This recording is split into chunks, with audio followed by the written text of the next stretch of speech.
अंतरराष्ट्रीय युवा विद्वान, जैन दर्शन में यूनिवर्सिटी टॉप व गोल्ड मेडलिस्ट, जैन सिद्धांत एवं न्याय विषयों को सरलता से समझाने वाले, यूएसए, इंग्लैंड, ऑस्ट्रेलिया आदि अनेक देशों में जैन धर्म की महती प्रभावना करने वाले, पंडित टोडरमल पुरस्कार, युवा विद्वत रत्न आदि अनेक पुरस्कारों से सम्मानित मूर्धन्य विद्वान डॉक्टर संजीव कुमार गोधा जयपुर द्वारा जानिए धर्म का मर्म। इस कार्यक्रम के प्रायोजक हैं सौजन्य से संतोष एंड कंपनी परिवार, सागर मध्य प्रदेश। श्रीमती मीना देवी संतोष कुमार समैया, श्रीमती नियोजिता समीर कुमार समैया, श्रीमती रानी संदीप कुमार समैया, Shrimati Sakshi Samarpit Samaiya, Kumari Yashvi Yash Mahavir master Yuvan Samaiya. Firm Santosh and company, fashion city, hotel mid city, Sagar Madhya प्रदेश।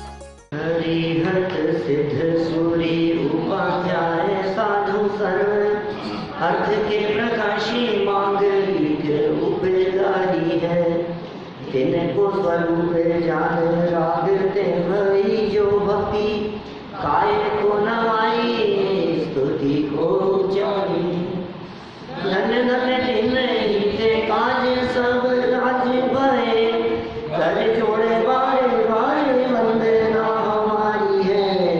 मंगल कल्याण सुख ऐसो हमें चाहते हैं, ओ मेरी ऐसी दशा जैसी तुम धारी है, ओ मेरी ऐसी दशा जैसी तुम धारी है, ओ मेरी ऐसी दशा जैसी तुम धारी है। शत्रचूड़ामणि नामक इस ग्रंथ के आधार से श्रावक के व्रतों की चर्चा चल रही थी। गुण व्रत और शिक्षा व्रत के स्वरूप की चर्चा को पूर्ण कर लेने के उपरांत अब अणुव्रतादिक की महिमा, यहाँ से बात को अपने को आगे बढ़ाना है। देखिए, अब मुझे लगता है कहानी आगे बढ़ने का समय आ गया है। पेज नंबर है 329। अणुव्रति व्रतैरेतैर् क्वचित् देशे क्वचित् क्षणे, महाव्रती भवेत् तस्मात् ग्राह्यं धर्मं गारिणाम्। लो, यहाँ भी कह दिया इन्होंने, जो कल हमने रत्नकरण श्रावकाचार्य की बात कही थी ना, उस बात को इन्होंने यहाँ भी कह दिया है। बहुत सुंदर बात है। अणुव्रती श्रावक इन व्रतों से किसी देश व किसी समय में उपचार से महाव्रती हो जाता है, इसलिए गृहस्थ धर्म का ग्रहण करना चाहिए। महाव्रती कल कही थी ना, रत्नकरण श्रावकाचार्य ने ऐसा प्रयोग करके बतलाया है समंत भद्राचार्य देव ने कि दूसरे क्षेत्र काल की दृष्टि से वो महाव्रती हो जाता है। और मूल श्लोक में कह रहे हैं महाव्रती भवेत्, मतलब ये किसी के घर की बात नहीं है, ये आचार्यों की बात है। आचार्य देव कितना स्पष्ट शब्दों में कह रहे हैं, महाव्रती भवेत्, किसी देश के लिए वो महाव्रती हो गया, किसी काल के लिए वो महाव्रती हो गया, एक लिमिटेड टाइम के लिए वो महाव्रती हो गया। कौन? जिसने इन व्रतों को अपने जीवन में पालन किया, उसकी बात चल रही। जिस व्यक्ति ने अपने जीवन में इन व्रतों को पालन किया, वो स्वयं ही महाव्रती व्रत हो जाता है। देखिए सरल अर्थ, अणुव्रती अर्थात देश विरत श्रावक इन गुणव्रत और शिक्षा व्रतों के कारण किसी अनुकूल देश और योग्य काल में महाव्रतधारी अर्थात मुनिराज भी हो सकता है। अतएव हे कृषक, तुम श्रावक धर्म को स्वीकार करो, तुम्हारा कल्याण होगा। माने किसान का तो बहाना है जी, उपदेश तो हमें देना है। कह रहे हैं किसान को कि तुम श्रावक धर्म को अंगीकार करो। सच्चाई है कि हमें कहा जा रहा है कि तुम मुनि धर्म तो अंगीकार करोगे तब करोगे, पहले श्रावक तो बन जाओ। सबसे पहले इस बात को तो स्वीकार करो कि मुझे सच्चा श्रावक तो बनना है, जैन श्रावक तो बनना है मुझे। मेरे जीवन में इस प्रकार की वृत्ति होनी चाहिए जिससे मैं जैन धर्म को बदनाम न करूं, जैन धर्म लज्जित न हो, जैन धर्म की महिमा सारे जगत में प्रवर्तित रहे। हमारा आचरण कैसा होना चाहिए, हमारा बाह्य जीवन किस प्रकार का होना चाहिए, वो चर्चा यहाँ इन्होंने कही है। इससे तुम्हारा कल्याण होगा। देखो सरल अर्थ, अणुव्रति अर्थात देश विरत श्रावक, अणुव्रति की चर्चा चल रही है। देश विरत श्रावक इन गुणव्रत और शिक्षा व्रतों के कारण किसी अनुकूल देश और योग्य काल में महाव्रतधारी अर्थात मुनिराज भी हो सकता है। अतएव हे कृषक, तुम श्रावक धर्म को स्वीकार करो, तुम्हारा कल्याण होगा। माने यदि तुम ये चाहते हो कि मेरा भला हो, यदि तुम ये चाहते हो कि मेरा कल्याण हो, तो इकट्ठा करने में कल्याण नहीं है, संयम लेने में कल्याण है। ये मनुष्य जीवन संयम के लिए मिला है, ये मनुष्य जीवन साधना के लिए मिला है, ये मनुष्य जीवन व्यर्थ खोने के लिए नहीं। यदि आप ये चाहते हो कि अपना कल्याण हो तो क्या करें बताओ? कि धीरे धीरे समेटो अपने उपयोग को। बाहर से सिमटोगे तो अंदर प्रवृत्ति होगी। माने अंदर प्रवृत्ति का हेतु है बाहर से सिमटना। जो व्यक्ति जितना बाहर में उलझा रहेगा उसके उतने कम चांस हैं। मैं आपसे पूछता हूँ, बड़े बड़े पदों पर रहने वाले लोग, उनको कहो कि तुम आकर के स्वाध्याय करो, बोलो संभव? कैसे आए बेचारे? वो उलझे उन कामों में जिसके माथे पर जवाबदारी बहुत है, जिसके माथे पर जिम्मेदारी बहुत है, जिसने अपने माथे पर बहुत काम ओढ़ रखे हैं, उसको चांस नहीं है कि ये बातें समझ में आ सके। बड़े बड़े बिजनेसमैन जिनकी खूब फैक्ट्रियां चलती है, जिनके लंबे चौड़े काम हैं, ऐसे लोगों को कहो कि भैया तुम थोड़ा समय निकालो, बोले यार फुर्सत ही नहीं है, टाइम ही नहीं है, क्या करें? उलझे रहते। और कहते हैं यदि तुम ये चाहते हो आत्मकल्याण करना तो तुम थोड़ी सी निर्वृत्ति लो, थोड़ा बहुत समय तो निकालो, किसी और के लिए नहीं, अपने आप के लिए। कहाँ कहाँ फंसे रहोगे, कहाँ कहाँ उलझे रहोगे? जगत की उलझने बहुत हैं, उन सर्व उलझनों से छूटकर तुम एक बार आत्मकल्याण का संकल्प तो लो। और क्या संकल्प लेना है? कि जानना है अपने आप को। और उपाय क्या है? कि अणुव्रत लो, गुणव्रत लो, शिक्षा व्रत लो, इससे उपयोग सिमटता है, सिमट करके अंदर आता है। आपने भी बोला ना, जान लो, जानने से क्या सुखी हो जाएगा? ये सुखी, केवल जानने से, केवल जानने से सुखी हो जाएगा। अपने आप को जानने से सुखी होता है। तो जानने का अर्थ अकेला जानना नहीं होता, जानने में अपनापन गर्भित होता है। अपने आप को जानने का मतलब ऐसा पर गए जैसे थोड़ी ना जानता है। अपने आप को जानने का मतलब अपने को जान के अपने में अपनापन, इसका नाम सम्यक दर्शन। अपनेपन से जाना मतलब हम जब किसी व्यक्ति के बारे में कहते हैं कि बोलो आप अजय जी को जानते हो कि नहीं, अरे तो जानते हो ना, क्यों नहीं जानते? तो कैसे जानते हो आप? अपनेपन से जानते हो। और यदि हम ये कहें कि बतलाओ वसुंधरा राजे को या अपने जो है मोदी को जानते हो कि नहीं? हाँ जानते हैं, इसमें क्या है, सभी जानते हैं। अब वो जानने में वो बात नहीं है जो अपनेपन में है, इसमें अपनापन है। तो अपनेपन से जानने की बात है, अपने आप को जानने की प्रेरणा यहाँ दी गई है। और ये शिक्षा दी गई है कि भाई जितना संभव हो सके अपने जीवन को व्रत और नियमों में बांधने का प्रयास करो, संयमित करो अपने जीवन को। बिना ब्रेक की गाड़ी के समान नहीं, बिना लगाम के घोड़े के समान नहीं। छोड़ो मत, ऐसे बंधन मत समझो इसमें आनंद की अनुभूति करो, इसमें आनंद है। देखिए विशेषार्थ पढ़ता हूँ यहाँ 330 नंबर पेज पर। विशेषार्थ, सुखार्थी एक सामान्य कृषक के सामने आने पर, सुखार्थी एक सामान्य कृषक माने वो जो सामान्य किसान था वो सुखार्थी था। सुखार्थी माने सुख प्राप्त करने का इच्छुक। सुखार्थी माने जिसको सुख चाहिए, जो सुख की इच्छा से सामने आया है, सुख ही जिसका अर्थ माने प्रयोजन है, ऐसे किसान के सामने आने पर जीवंधर कुमार को उसे उपदेश देने का भाव उत्पन्न होता है। हाँ, 12 व्रतों को धारण करके, और 12 व्रत तो इन्होंने कहे, 12 व्रतों के पहले अष्ट मूल गुण कहे थे। आपको ध्यान होगा, हमने 2-4 दिन पहले ये बात कही थी, अष्ट मूल गुणों को धारण करा के जैन बनाया जाता है। जैन बनाने की प्रक्रिया है। आप थे क्या उस दिन? उन्होंने कहा 40 दिन के हो जाने पर बच्चे को मंदिर लाते हैं और अष्ट मूल गुण धारण करा के जैन बनाते हैं। ये जैन बनाने की प्रक्रिया है। तो कहते हैं आज से ये जैन हो गया, आज से ये जैन बना है। वास्तव में जैन कुल में जन्म तो 40 दिन बाद हुआ है, उससे पहले जैन नहीं था। ऐसा कहा जाता है, उससे पहले तो क्षुद्र जैसा है,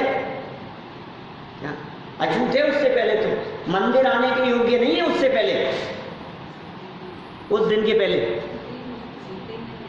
छूते ही नहीं है।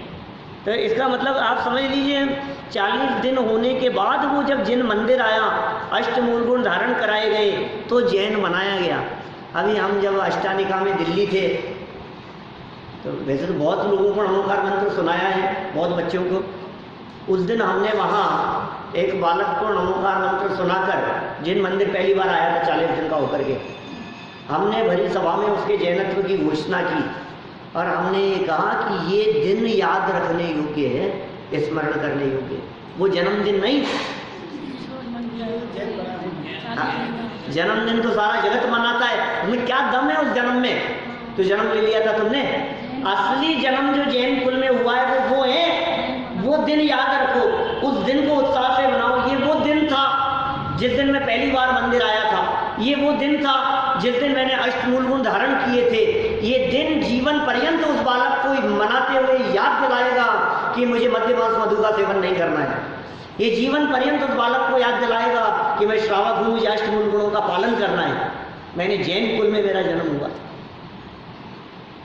मैंने विचारणीय बात है भाई, विचारणीय बात है, उसके जीवन के लिए प्रेरणा है। प्रेरणा है, कितना महत्वपूर्ण दिन है वो लाइफ का।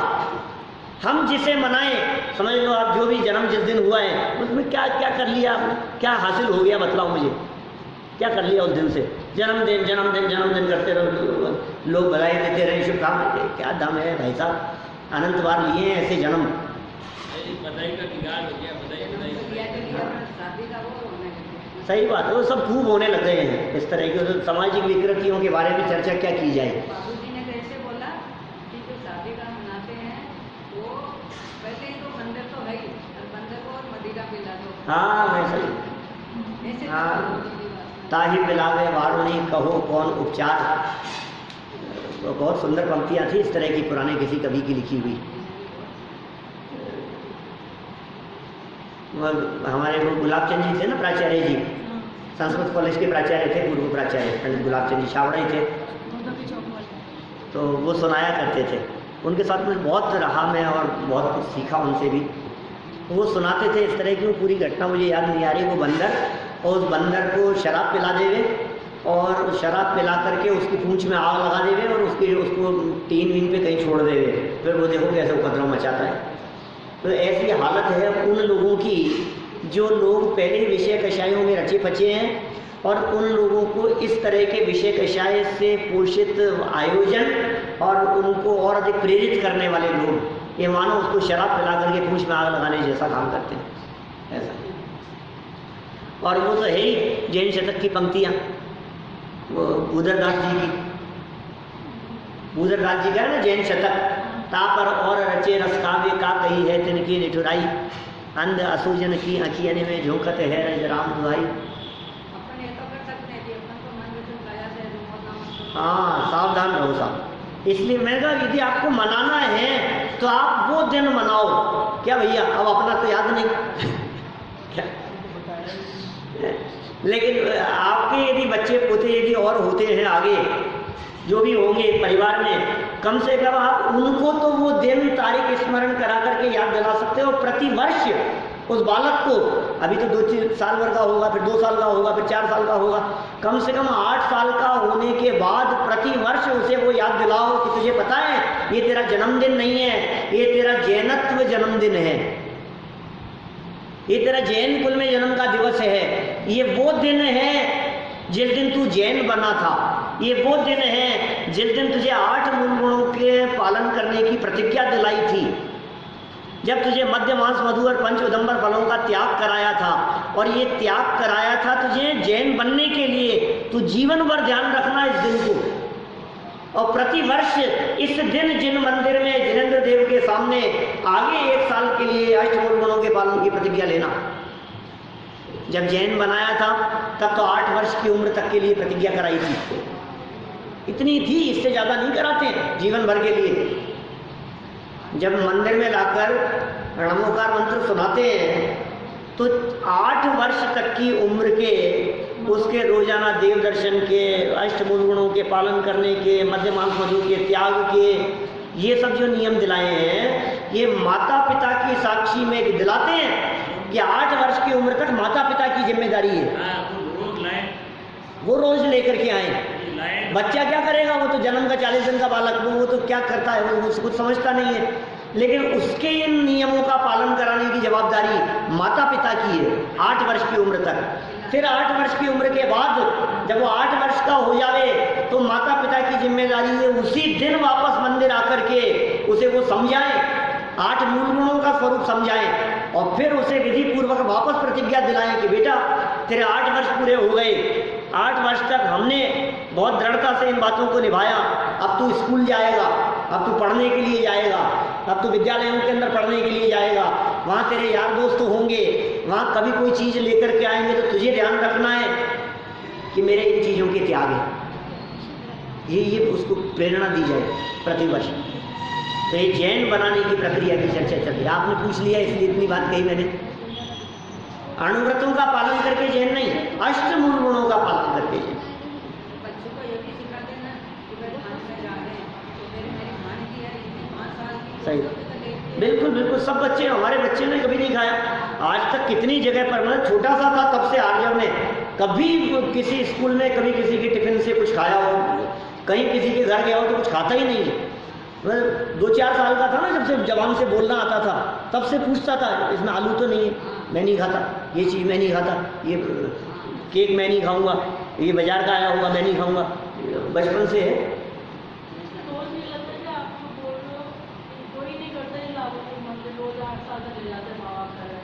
अब नहीं करते तो दोष किधर? हम तो कह रहे हैं, तो हमारी जवाबदारी है लोगों को सावधान करने की, इसलिए हम कह रहे हैं। लोग कम से कम, हम तो इतना जानते हैं जितने लोग यहाँ 50 लोग बैठे थे, इतने लोग तो कम से कम समझें। और इतने लोग यदि पालन करेंगे तो 50 परिवार सुधरते हैं भाई साहब। और 50 परिवार नहीं, उनकी बहन बेटियाँ, परिवार, नाना मामा, सब परिवारों के अंदर सब सुधरता है, गाँव सुधरते हैं। धीरे धीरे तो बढ़ती है ये चीज़। ऐसा किया जाना चाहिए, ये दिवस मनाया जाना चाहिए, ठीक है। विशेषार्थ देखो, अपन तो बात आगे बढ़ाते हैं अपनी। सुखार्थी एक सामान्य कृषक के सामने आने पर जीवनधर कुमार को उसे उपदेश देने का भाव उत्पन्न होता है। इस घटना से हम निर्णय कर सकते हैं कि जिसकी भली होनहार होती है तथा जिसे तत्व धर्म सुनने समझने का समय आ जाता है उसे समझाने वाला सहज ही मिल जाता है। देखो क्या सिद्धांत निकाले भाई साहब। अपने आप ही जब पलटने का समय आता है ना, जब सुधरने का समय आता है, जब समझने का काल पक जाता है, तो पता नहीं किस व्यक्ति के द्वारा कही गई कौन सी बात हमें लग जाती है कि नहीं यार मुझे ये काम करना है, किसी और के लिए नहीं, अपने आप के लिए करना है। यदि आज भी आपको ऐसा लगता हो कि हम मंदिर इनकी वजह से आते हैं, हम मंदिर इनकी वजह से आते हैं, इन्होंने कह दिया इसलिए आ रहे हैं, इनका निर्णय था, अब हम तो ठीक है चले जाते हैं, तो काम नहीं होगा। आपको यदि ये लगता हो कि मैं अपने आप के लिए आता हूँ, आपको यदि ये लगता हो कि मैं किसी और के लिए नहीं, अपने कल्याण के लिए, अपने भले के लिए, इससे तो मेरा ही भला होता हुआ भाषित होता है, तो समझ लेना भली होना है, तो समझ लेना दिव्य जी बहुत भाग्यशाली है। करोड़ों की संपदा आपके पास में आ जाए तो भी कहें अभागा है, और रोजाना जिन मंदिर सुनने के लिए आए तो कह रहे हैं आचार्य देव भाग्यशाली है। बोलो, आपके पास करोड़ों अरबों की संपत्ति हो जाए, आस पड़ोस वाले, आपके रिश्तेदार, परिचित आपको भाग्यशाली कहते रहे, लेकिन उनके कहने की क्या वक्त है। और यहाँ आचार्य देव ये कह रहे हैं कि सुन, तू सुनने के लिए आया है, तू भाग्यशाली है। ये रिटर्न में दे रहे हैं लिख करके, गारंटी से दे रहे हैं। किसकी महिमा है, कौन कहे, महिमा तो उसकी है ना। एक साधारण सड़क चलता व्यक्ति कहे और एक जो खुद वास्तव में मुनिराज हैं, पंच परमेष्ठियों में जो शामिल है, वो बात कहे, बोलो दोनों में से किसकी महिमा ज्यादा है? पंच परमेष्ठी कह रहे हैं भाई, मुनिराज कह रहे हैं, आचार्य कह रहे हैं, वीतरागी संत कह रहे हैं, कहने वाले कौन है? उससे महिमा होती है। जीवनधर कुमार कह रहे हैं और आचार्य देव कह रहे हैं। वास्तव में तो जीवनधर कुमार के मुख से आचार्य देव ने कहलवाया है। तो ऐसा थोड़ा प्रथमानुयोग के संदर्भ में बहुत सुंदर बातें मोक्ष मार्ग प्रकाशक के 8वें अध्याय में लिखी टोडरमल जी साहब ने। उसमें उन्होंने कहा कि प्रथमानुयोग की शैली इस प्रकार की होती है जिसके माध्यम से आचार्य देव अपने द्वारा कहे जाने वाले शिष्यों के वचनों को वो किसी भी पात्र के मुंह में रख देते। जीवनधर कुमार से किसान मिला होगा और जीवनधर कुमार ने उसको यही बातें कही होगी, क्या पता क्या कहा था, क्या पता वाक्य क्या थे, क्या पता किस शैली में समझाया था, ठीक है ना। लेकिन यहाँ आचार्य देव ये शब्द कहकर के हमें उपदेश देना चाहते हैं कि तुम इन बातों का पालन करो। ये सारी बातें अपने लिए है भाई साहब, अपने कल्याण के लिए है। कितनी सुंदर बातें। ये कह रहे भली होनार का मतलब समझते हो? होनार भली है भाई साहब, समय पे डॉक्टर मिल गया, कहते हैं ना ऐसा। अरे भाई साहब बहुत भली होनार है, छुट्टी के दिन था, कोई डॉक्टर सारे छुट्टी पर थे और इमरजेंसी केस में चले गए और बहुत सही डॉक्टर मिल गया भाई साहब, तो किस्मत भली है आपकी। सड़क पर चलते हुए आपको अचानक वो तो टाइम पर कोई व्यक्ति उठा करके ले गया, भली होनार है। किन किन बातों में हमारे को होनहार भली नजर आती है जैन साहब? दुनिया में कहाँ अपने को लगता है भली होनहार है साहब, भली होनहार है साहब। अरे साहब ये तो आज के समय में भी आपके 22-25 साल के बच्चे भी आपका कहना मानते हैं। यार आप तो बहुत भाग्यशाली हो यार, इस उम्र में भी आपके बच्चे कहना मान रहे हैं, आपसे पूछे बिना नहीं जाते, आप बहुत भाग्यशाली हो। सुनो, ये कह रहे हैं जिनवाणी कान में पड़े, ये भाग्य है, सद्भाग्य से मिलती है। बड़े भाग्य से हमको मिला जिंधरम,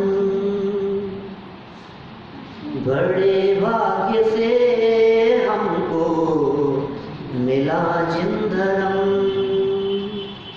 बोलो समाज में कितने जैन कुल में पैदा होने वाले लोग हैं जो जिनवाणी सुन रहे हैं?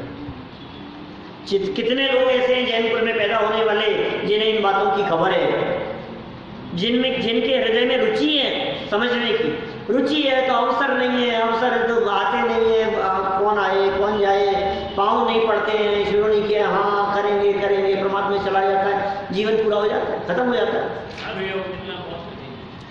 बहुत कठिन है भाई साहब सारे योग मिलना, हमें महाभाग्य से मिल गए हैं। ये कह रहे हैं बड़ा भाग्यशाली है तू।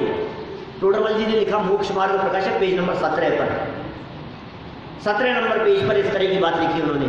भली होनहार है जिसे ऐसा विचार आता है कि मैं कौन हूं। क्या है?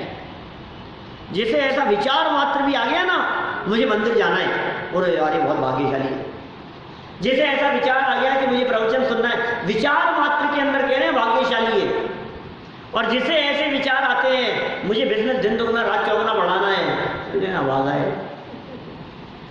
बाबूजी ने एक बार बताया सुख कि देव आए तो बात भी बरस गई, और जो पीने वाले हैं वो इसका इस्तेमाल कर रहे हैं, बाकी को सब मतलब रेडी उतार। ऐसा ही है। तो ये जो ये चीज मिल गई है ना, इस भाग्यशालियों को ही मिलती है, नहीं मिलती भाई साहब सबको। चलो देखो क्या कह रहे हैं यहाँ, समझने का समय आ जाता है, उसे समझाने वाला सहज ही मिल जाता है। क्या करो, कितने उदाहरण है अपने सामने। शांतिनाथ स्वामी जैसों का कोई उदाहरण, कितने समझा रहे हैं, काल ही नहीं आया समझने का। तुम आत्महत्या कर लोगे तो समझ में आएगी उसे। अब क्या करो, पिताजी कह करके मर जाए, बेटा बेटा देख मंदिर आया है, बेटा देख सुन ले, वो सुने नहीं कभी भी, और पिताजी चल बसे और अब याद आती है हमारे को, नहीं यार काम तो ये करना है, काम तो ये करना है। अब वो बात याद कर रहे हैं, पुरानी बात। माने यहाँ ये कहना चाह रहे हैं समझाने से नहीं समझता, अपनी समझ से समझता है। दूसरे के समझाने से नहीं समझ रहा है, अपनी समझ से समझ रहा है। अपनी पात्रता, अंदर की योग्यता हो तो काम होता है। सुनने वाला तैयार हो तो सुनाने वाला नहीं मिलेगा। लो, ये बात हो ही नहीं सकती। सुनने वाला तैयार बैठा है, पात्रता है अंदर में, और ये कहे कि साहब सुनाने वाला नहीं मिल रहा, मैं क्या करूं? होता ही नहीं है। तेरी अंदर में भावना होगी तो निश्चित रूप से तुझे सुनाने वाला मिलेगा। कहाँ से निमित्त उतर के आएंगे? तो सीखना चाहेगा तो कहीं से भी आएंगे। 2 मुनिराज आ गए उतरते हुए आकाश से उतर के आएंगे। आकाश मार्ग से। किसको समझाने के लिए? किसको बेटा? साध्य किसको समझाने आए थे? शेर को समझाने के लिए आए थे। महावीर भगवान का जीव कहाँ से उतर करके आए थे? क्या कर रहा था? और कोई व्यक्ति 5 मिनट पहले वहाँ फोटोग्राफी करने के लिए आया हुआ हो जानवरों की है और रिकॉर्डिंग कर रहा हो तो देख रहा हो, बोलो क्या कहेगा? कितना क्रूर है भाई साहब ये शेर।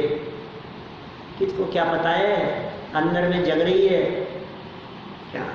खाते हुए भी उसके अंदर में लग रही है यार शांति नहीं मिल रही है। बोलो कुछ ना कुछ तो होगी बात जिसने अट्रैक्ट किया 2 मुनिराजों को वहाँ। कुछ तो बात होगी इस तरह की। देखते ही चकित रह गए कि आगे से नहीं मिले। तो गजब की घटना है। देखो खैर क्या कह रहे हैं, ऐसा नहीं हो सकता कि सुनाने वाले तैयार हो, सुनने वाले तैयार हो और सुनाने वाला नहीं मिले। ये बात हो ही नहीं सकती। विशिष्ट कार्य के लिए उपादान तैयार हो तो निमित्त मिल ही जाता है। उपादान की योग्यता हो तो निमित्त मिलते ही है। अतः निमित्त खोजने की आकुलता करना समझदारी का काम नहीं है। क्या ये कोई सोचे कि नहीं नहीं साहब ये होगा तो होगा, समझाने वाले। अब देखो अभी संजीव जी आएंगे ना तो ही आएंगे, हम तो नहीं आते नहीं तो क्या। तो भाई साहब काम नहीं चलेगा। इसका मतलब आपने ये व्यक्ति से प्रभावित हो गए, आप तत्व से प्रभावित नहीं है। आपको यदि ऐसा लगता है कि समझाने वाले ये हो, ये आए तो काम चले, ये पढ़ाएं तो काम चले, नहीं नहीं साहब हमारे तो, अरे नहीं भाई कोई भी हो, लेकिन छोटा से छोटा बालक भी हो, अभी यहाँ से छोटे बच्चे को भी बिठा देवे ना यहाँ कि आज तुझे बताना है, तो उसी उत्साह से सुनना 2 द्रव्यों की स्वतंत्रता की बात, तब तो समझना कि अंदर में पात्रता है। नहीं तो समझ लेना कि फिर तो आप मेरे को शक्ल दिखाने के लिए आते हो। क्या वो उनका फ़ोन आ जाएगा, वो भी क्या सोचेंगे, आजकल आ नहीं रहे हैं, तो फिर तो आप देखा देखी में आ रहे हो, फिर आपको धर्म नहीं करना है, फिर तो प्रदर्शन मात्र रह गया है। ये प्रदर्शन नहीं हो, माने असली चीज़ की यार हमें करना है ना, हमें दूसरे से क्या मतलब है कि नहीं नहीं आजकल वो पूजा में क्यों नहीं आ रहे, कि नहीं वो विजय अंकल नहीं आ रहे ना, कि इसलिए मज़ा नहीं आ रहा। ये क्या बात कर रहे हो, आके तो देखो, ऐसे नहीं आ रहा मज़ा। तुम खुद नहीं सोच लिया कि नहीं आ रहा है, आ रहा है भाई साहब, वैसा ही मज़ा आ रहा है। तो मज़ा तो पूजन से आएगा ना। अच्छा पहले मतलब आपको मज़ा जिन वचनों से आता है कि सुनाने वाले से आता है? ये यही तुलना हो गई अपने आप की। आपको जो आनंद आ रहा है वो आनंद इसका आनंद है कि व्यक्ति का आनंद है? यदि इसका आनंद है तो फिर नहीं साहब फिर भी फर्क तो पड़ता ही है साहब, सुनाने का फर्क तो पड़ता ही है, सुनाने वाले का फर्क तो पड़ता ही है। तुम फर्क ही देखते रहना, तुम तत्व मत देखना।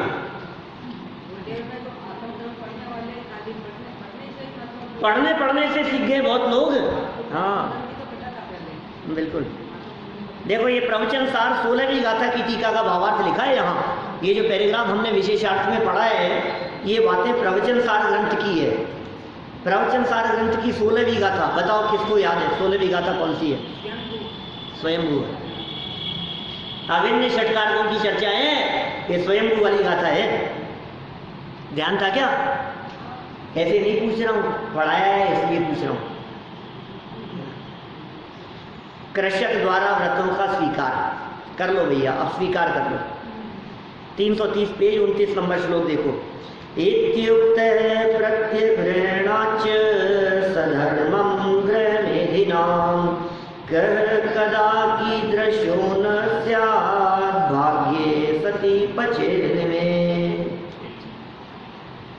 इस प्रकार उपदेशित उस किसान ने गृहस्थ धर्म का स्वीकार किया। जैन तो नहीं होगा वो, क्या पता कौन सी जाति कुल धर्म वाला हो, क्या फर्क पड़ता है, लेकिन उसने इन बातों का स्वीकार किया। निश्चय से उत्तम भाग्य के उदय होने पर भाग्ये सती बचेली में क्या क्या कह रहे हैं बोलो? उत्तम भाग्य के उदय होने पर कौन किस समय कैसा नहीं हो जाता है।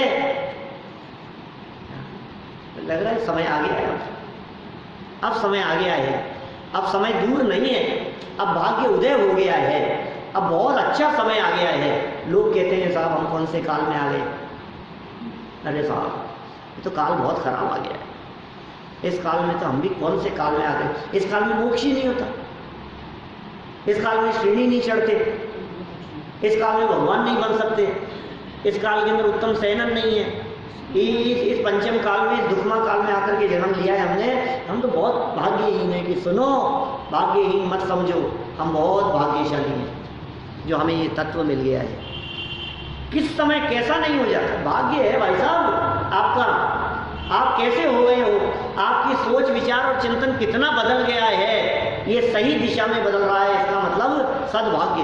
वर्तमान विचारों को देख करके भविष्य का अनुमान लगाया जाता है। किसके साथ में भविष्य में क्या घटने वाला है, इसका आधार क्या है, इसका क्या आधार है कि किसका भविष्य कैसा होगा। जिसका वर्तमान अच्छा है उसका भविष्य अच्छा होता है। वर्तमान देख करके भविष्य का अनुमान लगता है। वर्तमान में जो आत्म कल्याण के पथ पर चल रहा है उसके भविष्य में अनंत काल तक सिद्ध दशाएं। आप जानते हैं, आप जिस भविष्य के पीछे भाग रहे हैं उस भविष्य को पहचानते नहीं है। आप कौन से भविष्य के पीछे भाग रहे हैं आपको अंदाजा नहीं है। भविष्य कौन सा, भाग्य भाग्य भविष्य कौन सा भविष्य।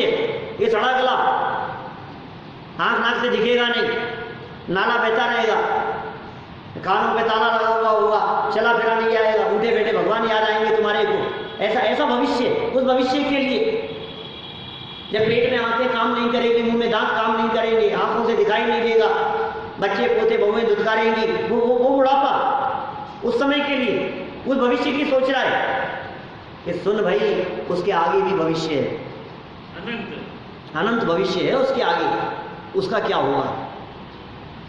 सच्चा भविष्य तो ये तत्व समझने वालों का बनता है। उज्जवल भविष्य, सुखमय भविष्य, साधी अनंत काल के लिए सिद्ध दशा की प्राप्ति, साधी अनंत काल के लिए वो भविष्य है हमारा।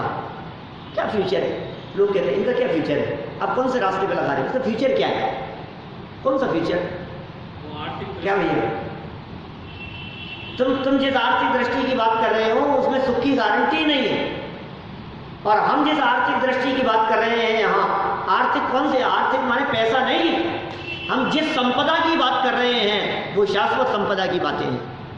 इतना सुंदर नीचे लिख दिया, भाग्य उदय होने पर, उत्तम भाग्य के उदय होने से, नीतिकार कह रहे हैं निश्चय से उत्तम भाग्य के उदय होने पर कौन किस समय कैसा नहीं हो जाता है। भाग्य उदय होगा तो व्रत अंगीकार करोगे, और अभागापन होगा तो मैं नहीं कर रहा यार, मुझे नहीं करना, चला जाएगा उठ कर। सद्भाग्य जागृत होने वाले लोगों को ही ये बातें पसंद आती है, भाग्यशालियों को ये बातें पसंद आती है, अभागों को पसंद नहीं आती। आप वर्षों तक कहते रहो, समझ में नहीं आएगी। हाँ, समझ सुधरने का काल आ गया, आ जाएगी समझ में, निर्णय आपको करना है।